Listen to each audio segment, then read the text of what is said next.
So while people debate my continued insistence on calling Ryan Suter Gary Suter, because I grew up with Gary Suter, Ryan Suter's game is very, very similar to the game that his uncle played. So it happens.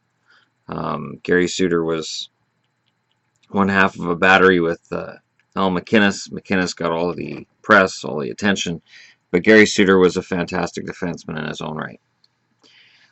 So Ryan, I tend to refer to him as Gary, and it happens. So let's get into discussing goaltenders. We have Sergei Price, Kerry Bobrovsky, and Henrik Lundqvist are up for Vezina.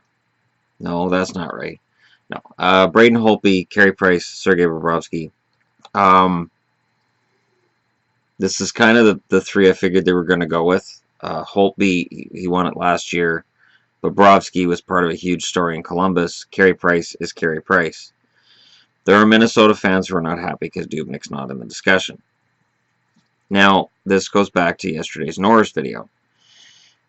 Dubnyk belongs in the discussion, but the fact that Minnesota played poorly the last 6-7 weeks of the season and Dubnyk's numbers weren't great didn't help his case.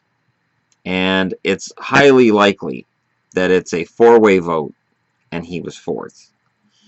I don't think there's a runaway winner of this trophy this year.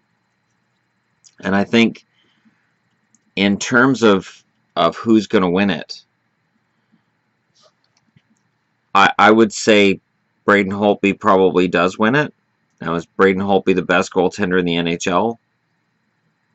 It's debatable whether or not Marty Brodeur was the best goaltender in the NHL when he was winning it. That's why I find it funny. People say, well, you know, Holtby has good numbers, but look at the defense in front of him. Look at the team in front of him. It's the same argument I made for years about Marty Brodeur. Years. Where Marty Brodeur was winning. And it's like, yeah, he's faced about 20 shots a game. Almost none of them are prime shots. Of course he's going to have a great goals against average. Of course he's going to get a ton of shutouts. Of course he's going to look fantastic next to a goalie playing in front of a crap defense who's facing shots from the hash marks 15, 16 times a night, seemingly. So for me, I would like to see Bobrovsky win it because I think he was a huge part of where Columbus got. I think if Bobrovsky's not there for parts this season, they probably don't make the playoffs, or at the very least, they don't get into the spot they did. Now, I know they're out, but Bobrovsky played a major role in them getting to where they got. So we can discuss whether or not he's this generation's Roman Cechmanek at a later date. For right now, we're discussing his Vezina standing. And again, I'd like to see Bobrovsky win it, but I don't think he does.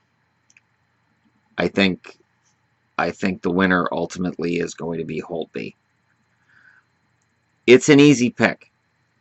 He wins a lot of games. He gets really good save percentage and goals against. Lots of shutouts. He is fully capable of stealing games. Yes. Is he consistently the best goaltender? The funny part to me is that whenever anybody says Carey Price deserves it, immediately what's brought up is that Carey Price had a fantastic start to the season and then petered out. But Carey Price's stats are still good, even though he was abysmal in the middle of the year. Price, and again, with awards being as subjective as they are, it's more important to finish strong than it is to start strong. It's that last impression is the one that lasts in terms of voting for awards.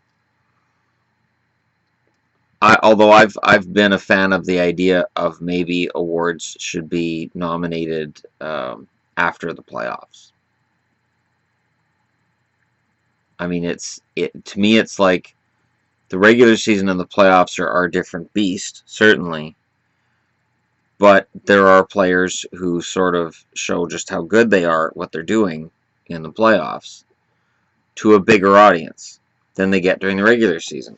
So, and again, I'm going to go back to the East Coast bias, which exists. It's the thing for voting, where the East Coast media, the guys who are voting on some of these awards,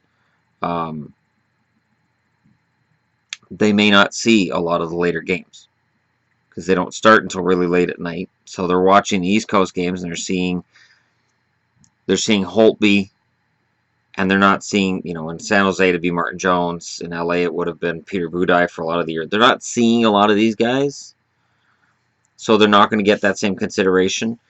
I don't think that affects Dubnyk that much, but since Minnesota plays in the Western Conference and they're going to play games in Vancouver, LA, San Jose, Anaheim, they're probably not going to get as much exposure to what Dubnyk's doing as they are for Carey Price and Braden Holtby. It's a really tough call. This, of all the awards, I think is the one that you could argue in favor of any of the three and you'd be right. There was a video I did around middle of the season about the struggles of Carey Price, and he went through a lot of them. And he's come out of them very, very nicely. And even in the playoffs, even though they're out, Carey Price was not the reason that Montreal got knocked out. Carey Price played fantastic. So, yeah, this is not an easy call. Again, I think Holtby wins it. I think Bobrovsky deserves it. And I think that Carey Price's comeback was nothing short of miraculous. But at the end of the day, they look at wins, shutouts, save percentage, goals against average. They come up with this number in their head and they go, okay, this guy's met this criteria that I have for a Vezina winner. It's more likely that that conclusion's reached about Holtby more than the other two. And yeah, Devan Dubnyk definitely deserves to be in the conversation. But, this is what it is. I sometimes wish they would change the voting system when it comes to awards. So there was some less subjective way of looking at it, but I just don't know how you do that. I don't know how you do that. You guys can let me know in the comments below how you think it gets done. I think it's a tricky situation, to be sure, because if you change a system, you're going to alienate probably just as many people as you draw in. So there's that. But yeah, you guys can let me know what you think. Don't forget to hit like and subscribe if you're browsing your way through. And I will be back soon with more content because today's a big day. Boston and Ottawa. Game 6. Game 6. This might be the end for Boston, but they've outlasted some big teams. Chicago, San Jose, Montreal, Minnesota. If you told me at the start of the playoffs, hey, don't worry about Boston, you're going to outlast the Blackhawks, the Wild, Montreal, San Jose, I'd be like, wow, we go to the finals? Or at the very least, we go to the conference final? I wouldn't have believed that all those teams were going to be out in the first round. That's crazy. And let me know how crazy that is too. Thanks for watching. I'll talk to you all again soon.